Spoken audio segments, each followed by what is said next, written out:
السلام عليكم ورحمة الله وبركاته. ازيكم حبايبي؟ يا رب تكونوا بخير.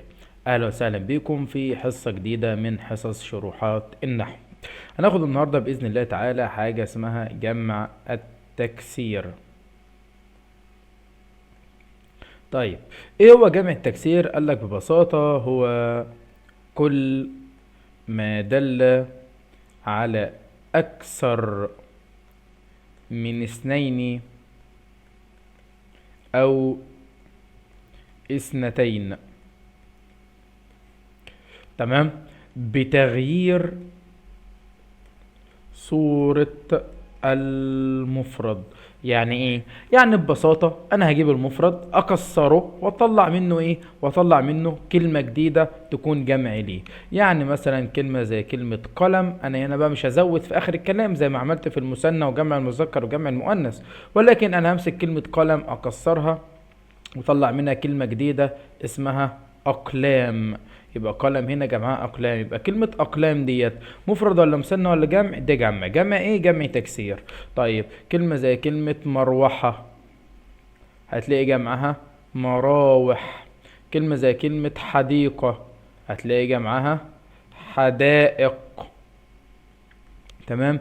كلمة زي كلمة مصباح هتلاقي جمعها مصابيح. تمام. كلمة زي كلمة طالب هتلاقي جمعها طلاب. تمام. اذا جمع التكسير هو ما يدل على اكثر من اثنين او اثنتين بتغيير صورة الايه، المفرد. طيب ايه تاني في جمع التكسير؟ قال لك جمع التكسير ليه برضه علامات اعرابية. طيب العلامات الإعرابية بتاع جمع التكسير هي نفس العلامات الإعرابية بتاعة المفرد. تمام. اللي هو إيه؟ قال لك إن المفرد يا صديقي، قال لك المفرد في حالة الرفع، تمام، بيكون مرفوع بإيه؟ قال لك بيكون مرفوع بالضمة. جميل. طيب في حالة النصب بيكون منصوب بإيه؟ قال لك منصوب بالفتحة. طيب في حالة الجر قال لك بيكون مجرور بالكسرة. طيب انا مش فاهم، اديني مثال.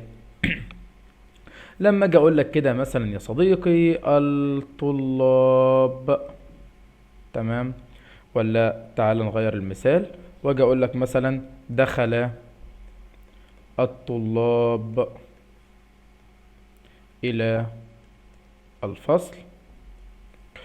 لما اجي اقول لك مثلا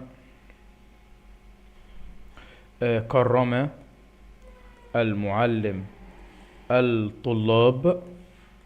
ولما اجي اقول لك مثلا سلم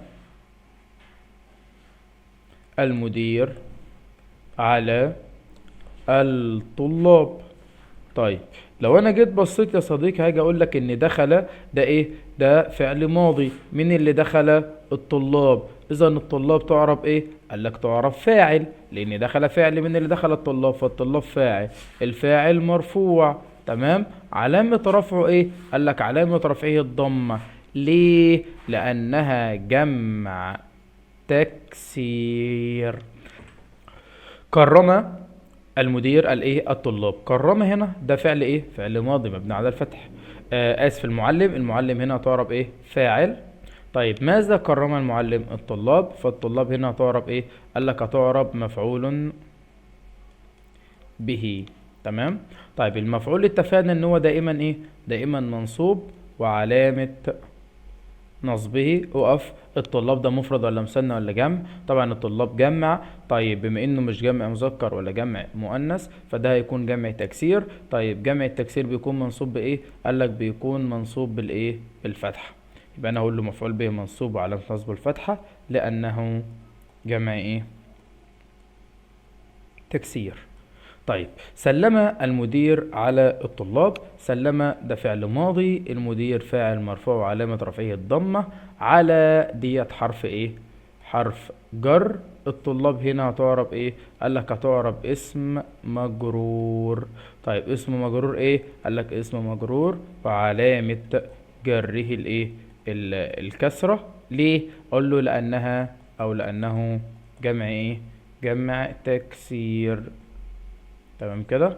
وبكده نكون خلصنا المفرد والمثنى والجمع، ودول يعتبر الاساسيات لكل الاعرابات اللي احنا هناخدها، لان سواء الاعراب ده مرفوع او منصوب او مجرور، فانا كده كده بتعامل مع المفرد والمثنى والجمع. فانت لازم تكون مركز في كل واحد فيهم، لان كل واحد له علامة مختلفة وكل واحد له طريقة مختلفة في الاعراب.